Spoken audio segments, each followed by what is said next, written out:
छोटे से गांव में रहता था एक किसान धर्मपाल नामक।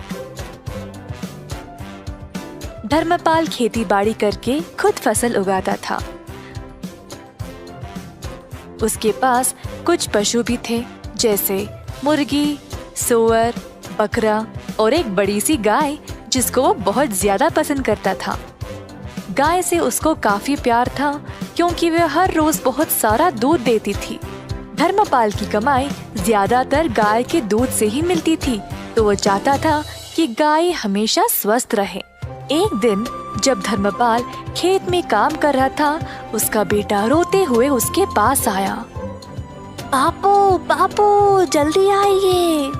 क्या हुआ बेटा? गैया बीमार हो गई शायद, जमीन पर पड़ी है और अजीब आवाजें निकाल रही है, दूध भी नहीं दे रही है। किसान और उसका बेटा तुरंत घर की ओर गए तो देखा कि गैया बहुत कमजोर लग रही थी। जब दूध निकालने की कोशिश की तो दूध भी नहीं निकला। किसान बहुत ही परेशान हो गया। अगर यह दूध नहीं देगी तो मैं क्या करूँगा? बिना दूध के ये तो बेकार है मेरे लिए। हर बार इसके लिए दवाई और देख रेख करने का समय नहीं है मेरे पास। कुछ न कुछ करके इससे छुटकारा ही पाना पड़ेगा।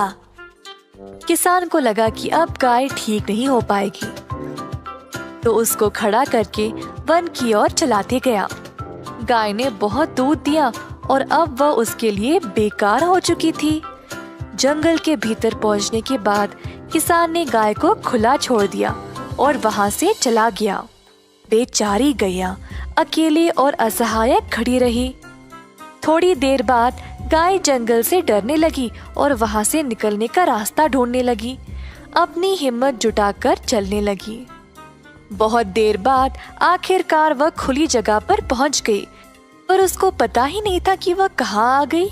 अचानक से उसने एक छोटा सा घर देखा और जल्दी उसकी ओर चलने लगी। घर तक पहुंचते ही वह थकावट से बेहोश गिर पड़ी दरवाजे के पास। यह एक गरीब आदमी मधु का घर था। सुबह सवेरे मधु बाहर आया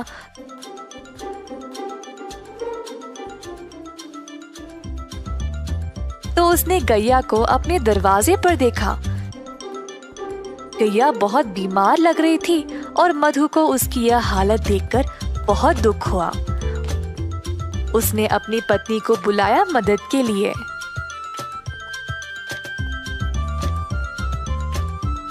ओ सुनती हो, यह बेचारी गैया बहुत बीमार है, इसका ख्याल रखना पड़ेगा। मेरे पास थोड़ा सा घास और चावल है जो यह खा सकती है। मधु ने जो कुछ थोड़ा सा खाना था वो ले आया और गैया के सिर पर गीला कपड़ा रखा। मधु और उसकी पत्नी ने बहुत दिनों तक गैया का ख्याल रखा और धीरे धीरे गैया की हालत बेहतर होने लगी। जल्द गाय अपने आप चलने लगी। मधु गैया से बातें करता था, रोज उसको खिलाते हुए। गैया को भी मधु से बहुत लगाव हो गया। एक दिन जब मधु घर के बाहर सफाई कर रहा था, गैया उसके सामने आ गई। अपना पैर जमीन पर पटका और मजबूती से खड़ी हो गई। पहले मधु को समझ नहीं आया, फिर उसको लगा कि शायद वो दूध देना चाहती है। मधु ने एक मटका लाया और गाय से दूध निकालने लगा।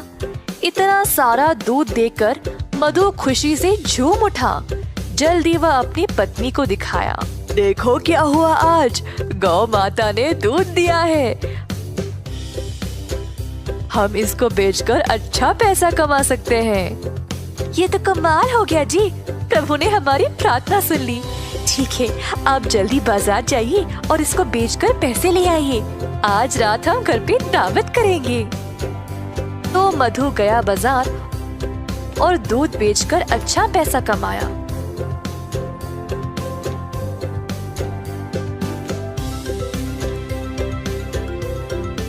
उसने भगवान को धन्यवाद किया उसको गैया देने के लिए। मधु दूध बेचने लगा और जल्द अपने शुद्ध दूध के लिए मशहूर बन गया। गांव वालों को अब केवल उसी का दूध चाहिए था, जिसके लिए अच्छी रकम भी दिया करते थे। इस बात की खबर धर्मपाल तक पहुंच गई। मेरी गैया को चुराने की हिम्मत कैसे हुई इसकी? और अब वह अच्छे पैसे कमा रहा है। मैं अभी जाकर उसको वापस लूंगा। वो तो मेरी गाय है। धर्मपाल गया मधु के घर। मैंने सुना मेरी गैया तुम्हारे पास है और तुम उसका दूध बेच रहे हो। ये तुम्हारी नहीं है, दे दो मुझे वापस। यह सच नहीं है। गाय बहुत बीमार थी और मरने वाली थी। तुमने इसका ख्याल नहीं रखा, पर मैंने इसको ठीक किया है, तो यह मेरी है। तुम गाय को वापस नहीं ले सकते। मैं चुपचाप नहीं बैठने वाला। ग्राम प्रधान के पास जाकर उनसे बात करूंगा। अब वही फैसला करेंगे। तो दोनों आदमी ग्राम प्रधान के पास जाकर अपनी समस्या सुनाई। तो यह है तुम लोगों की समस्या। यह तो बहुत आसान है, मैं हल कर दूंगा, चिंता ना करो। धर्मपाल को लगा अब वह जीत ही गया। उसको पता था कि वही गाय का असली मालिक है, तो बस उसी का नाम सुनने का इंतजार करता खड़ा रहा। तुम दोनों गाय के दाएं और बाएं खड़े हो जाओ। तो दोनों इसी प्रकार गाय के आजू बाजू में खड़े हो गए। कुछ देर तक सब चुपचाप थे। अचानक से गाय अपनी जगह से हिली और मधु के पास आकर खड़ी हो गई। अतः ग्राम प्रधान ने यह निर्णय लिया कि गाय मधु की ही है, क्योंकि उसी ने उसको प्यार दिया और उसको अच्छे से ख्याल रखा। अब गैया ने अपना मालिक खुद चुना है।